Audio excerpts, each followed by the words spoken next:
Places in the Heart is a movie, I don't know how many of you have seen it. Places in the Heart. It was made in 1984, Sally Field. She plays a 1930s Southern U.S. widow. And they're on a cotton farm and she tries to make ends meet with the help of some desperate friends. She's fighting for her children, for her land, for the greatest dream there is, the future. In a racist and bigoted world, in a world that is much like the world Jesus lived in, where women and children, black and poor, ill or diseased, they're tossed aside and certainly not given half a chance of succeeding. Some of the themes in the movie are, and I know you're all going to rush out this afternoon and rent it so you can see this after this, but some of the themes in the movie are baptism, community, confrontation with evil, conversion, courage, determination, endurance, friendship, interconnectedness, overcoming obstacles, reconciliation, sacrifice, seeing and not seeing, and communion. And Places in the Heart is a story of triumph in the face of overwhelming odds. And it's also one of the most theological Hollywood films that has ever been made, as you heard by the list that I gave. And it has the most amazing final scene set in church during Holy Communion. It's a portrait of the heavenly banquet, the communion of saints, if ever there was one.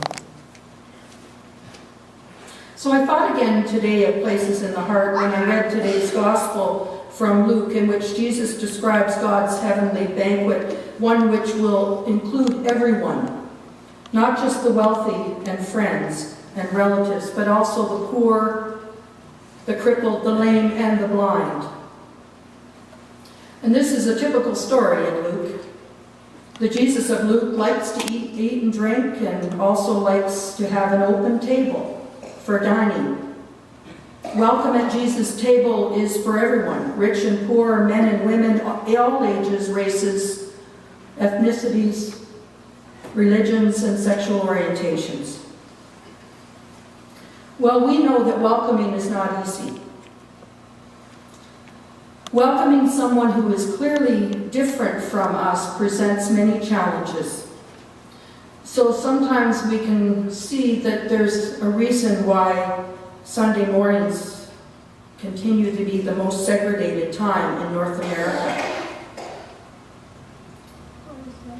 But we know there's no excuse for racism of any kind or any ism. Our gospel lesson today is very clear on this issue. God's heavenly banquet is open to all, and if we attend and expect that everyone at this banquet will look like us, we will be very disappointed.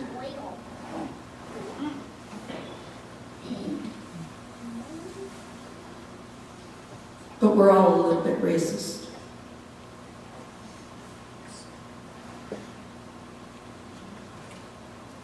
There's a lot of truth to that.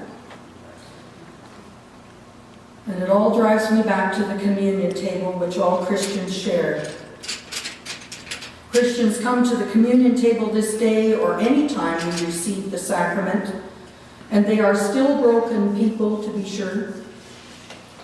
A little bit, or even more than a little bit racist. Wanting to welcome others, but not knowing how. Sometimes fearful, sometimes hopeful. Sometimes hurting, sometimes confident. Sometimes bored and sometimes excited. We come to the table bringing all our hopes and fears with us. And we're all welcome. at God's table of grace. We're all still loved and forgiven. And to that we say, thanks be to God. Thanks be to God. Oh, say it like you mean it. Thanks be to God. So I wondered, how do we build the bonds of friendship with the very people that we've been trained through our life to view suspiciously? We build barriers. How do we create congregations that do not mimic and mirror the discords, divisions, and discriminations of our society, but work to overcome them by witnessing something more hopeful and promising? In a world of terrorism and war, school shootings, road rage, pervasive anger, and discontent, it is no wonder that concern for safety and security frequently triumph over hospitality to the stranger. Yet it's this environment that is so toxic for our hospitality and generosity that enables us to see the poor, the homeless, the hungry, and the needy, the immigrants, the refugees, and the prisoners, to see them not as dangerous threats, but as Christ's presence among us. It is through authentic worship which praises and glorifies God rather than consoles and affirms ourselves. This schools us in the upside-down ways of God, that we will continue to grow in this understanding. At worship, we hear the story of a God who is passionate about justice to the poor, vigilant in concern for widows and orphans and refugees, and jealously protective of the vulnerable of the world. God's banquet, Eucharist, or communion connects us to all the biblical scenes of feeding, welcoming, sheltering, and caring, scenes that vividly reveal who God is and who we are called to be.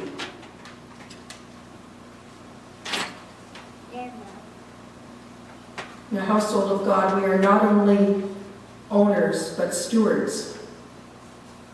People entrusted to do good with whatever we have, especially to those strangers who are most in need.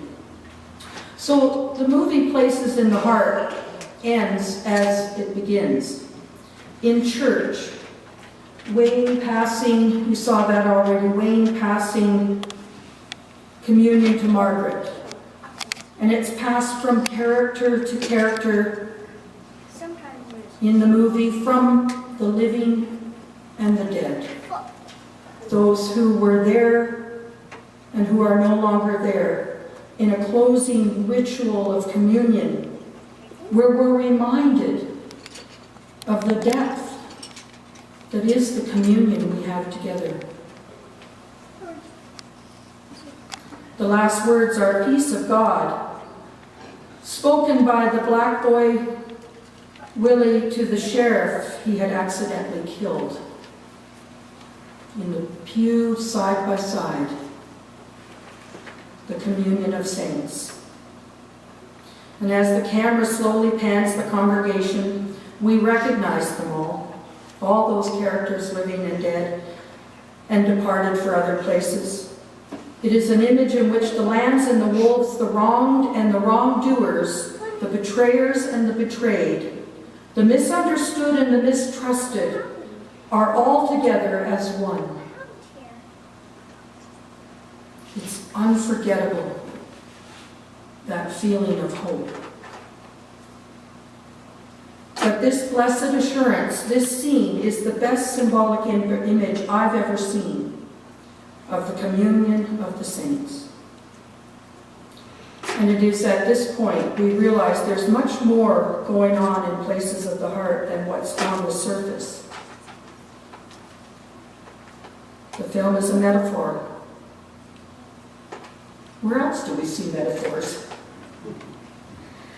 It's a metaphor for the kingdom of God, and the final scene tells us that God's grace is available to all who accept it, white or black, young or old, good or evil. And may it be so.